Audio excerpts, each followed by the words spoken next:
Moi, c'est professeur Cheikh, je suis un ancien professeur de l'école inter-État des sciences et médecine vétérinaire à Dakar.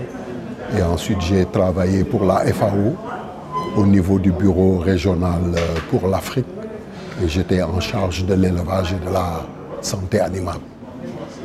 Donc cet atelier qui nous réunit aujourd'hui est une initiative conjointe entre deux institutions partenaires, l'IPAS, qui est l'interprofession avicole du Sénégal, et l'IPAR, qui est l'initiative prospective agricole et rurale. Et l'IPAS, donc c'est l'interprofession qui est organisée en différents collèges, qui réunit les professionnels. Et l'IPAR est une structure de recherche-action qui appuie l'État, les collectivités, les organisations professionnelles pour faire avancer l'agriculture, l'élevage, la pêche dans un domaine particulier qui est celui des politiques publiques, du renforcement des capacités et de l'information. Et donc nous avions travaillé sur l'impact de la Covid sur différents secteurs de l'élevage, dont l'aviculture. Et donc nous avions fait une publication, plus des webinaires, pour réunir les acteurs sur la question. Et ça nous avait permis d'identifier des problèmes au sein de la filière.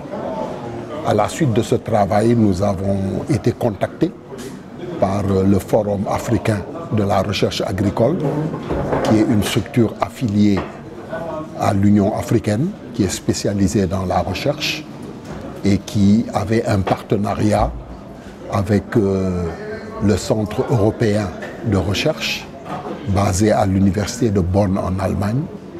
Et ils nous ont demandé de nous associer à un travail en partenariat sur 3 pays, le Kenya, le Nigeria et le Sénégal, pour faire une étude comparative pour mieux comprendre les raisons de ce qui est appelé un succès de l'aviculture commerciale. Mais quand on dit succès, il faut raisonner pas sur l'immédiat où il y a des difficultés, mais il faut raisonner sur 15 ans, 20 ans. Et donc nous au Sénégal, on a travaillé sur la période qui commence juste avant 2005 jusqu'à maintenant, car en 2005, il y a eu une action importante de l'État qui a eu à interdire l'importation de volailles, et cela a permis d'ouvrir le marché aux producteurs sénégalais et aux industriels sénégalais. Et ça, c'était dû à la grippe aviaire qui menaçait l'Afrique, et le Sénégal devait fermer ses frontières. Là où, avant 2005, c'était les importations de cuisses de poulet, d'ailes de dinde, de croupions de dinde, on a eu l'opportunité de fermer les frontières et de permettre une production du poulet sénégalais, du poulet local.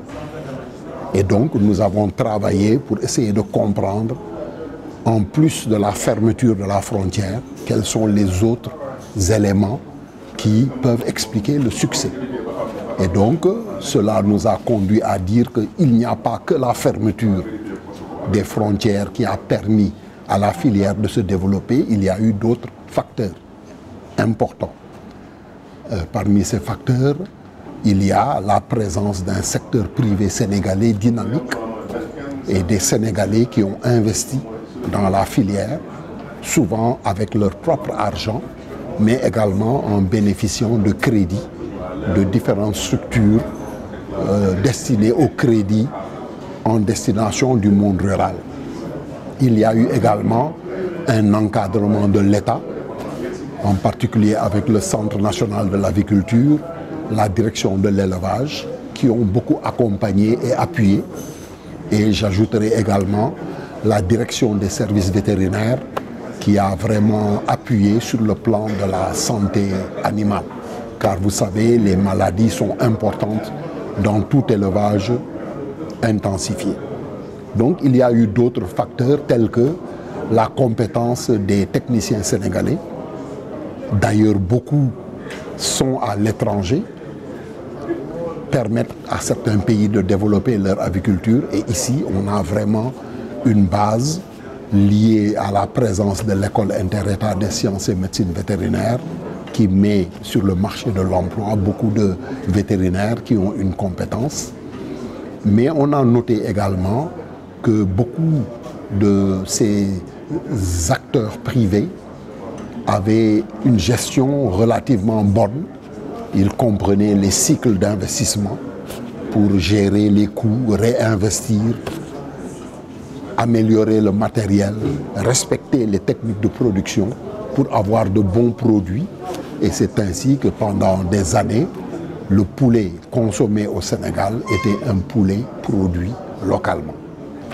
Maintenant, cette recherche s'est faite juste dans la transition avant la Covid, pendant la Covid, où des problèmes ont commencé à apparaître, pas seulement dans l'aviculture, mais dans d'autres secteurs agricoles. Et notre travail nous a conduit aujourd'hui à dire qu'il y a des succès, mais attention, il faut veiller à des questions importantes, parmi lesquelles la viabilité de l'interprofession, qui doit être un mécanisme d'accompagnement des acteurs individuels pour qu'ensemble ils unissent leurs forces. Moi, le point de vue que j'ai en tant que chercheur, acteur dans les politiques publiques, nous avons des filières animales dans le secteur agricole. Et une filière doit être structurée.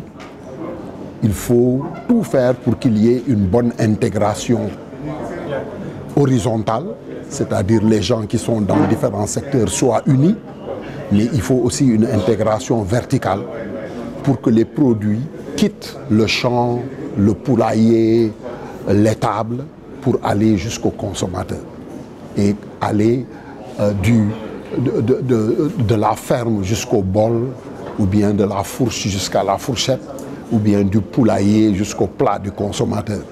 Et ça, il faut une cohésion, il faut une articulation, à la limite, il faut une programmation. Et ça, les professionnels, chacun fait ce qu'il fait, mais c'est ce que l'autre fait pour qu'il y ait une bonne connexion. Et c'est ça qui peut permettre d'avoir des performances techniques, bonne production, mais aussi des performances économiques, bonne distribution, bon écoulement, revenus corrects pour réinvestir. Et c'est ça qui permet d'avoir des performances sociales en offrant de l'emploi, en permettant aux gens de vivre de leur métier.